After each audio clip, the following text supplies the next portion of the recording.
শীতের সবজিগুলোর মধ্যে মূলার সবজিটা আমার খুব ভালো লাগে। আসসালামু আলাইকুম, কেমন আছেন সবাই? আজকে আমি মূলা রান্না করব। মূলাটাকে প্রথমে হলুদ দিয়ে একটু ভাপিয়ে পানিটা ফেলে দিয়েছি। এখন কিছু চিংড়ি মাছে হলুদ মরিচ লবণ মাখিয়ে নিয়ে মাছটাকে একটু ভেজে নিলাম। মাছটাকে একটু হালকা ভেজে তুলে রেখে দেব। তারপর ওই মাছ ভাজা তেলের মধ্যে আমি পেঁয়াজ দিয়ে দেব। পেঁয়াজটা একটু হালকা ভেজে গোটা জিরার ফোড়ন দিয়েছি।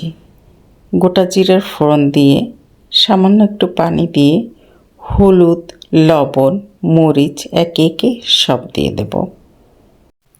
সরি ভিউয়ার্স, লবণটা এখানে স্কিপ হয়ে গেছে। তারপর আদা রসুনের পেস্ট দিয়ে দেব।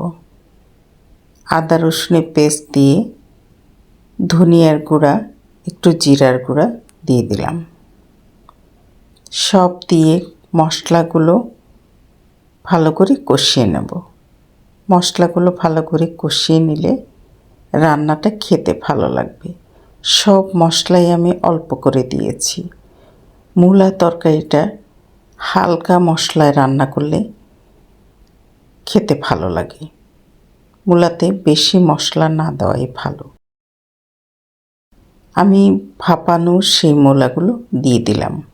মশলার মধ্যে একটু কষিয়ে নেব।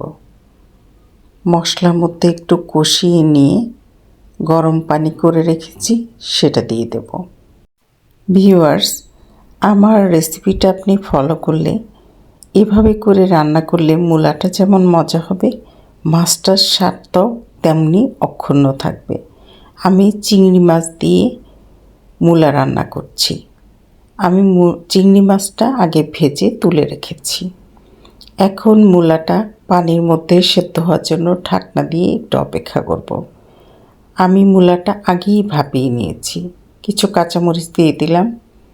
দিয়ে মূলাটা কিছুটা সেদ্ধ হওয়ার পরে আমি চিংড়ি মাছগুলো একে একে দিয়ে দেব। চিংড়ি মাছগুলো দিয়ে আরও কিছুক্ষণ রান্না করে নেব, যাতে চিংড়ি মাছের টেস্টটা মূলার সাথে একসাথ হয়ে যায়। ধনিয়া পাতা কুচি করে রেখেছি। এখন ধনিয়া পাতা কুচিটা উপরে দিয়ে দেব। দিয়ে ঢাকনা দিয়ে 1 মিনিট রেখে দেব, যেন ধনিয়া পাতার সুন্দর গন্ধটা ছড়িয়ে যায়। তারপর আরও কিছু ধনিয়া পাতা উপর দিয়ে ছড়িয়ে দিয়ে নামিয়ে ফেলব। আমার মূলা রান্না হয়ে গেছে। রেসিপিটা আপনাদের ভালো লাগলে লাইক কমেন্ট শেয়ার করবেন। আমার চ্যানেলটা সাবস্ক্রাইব করবেন।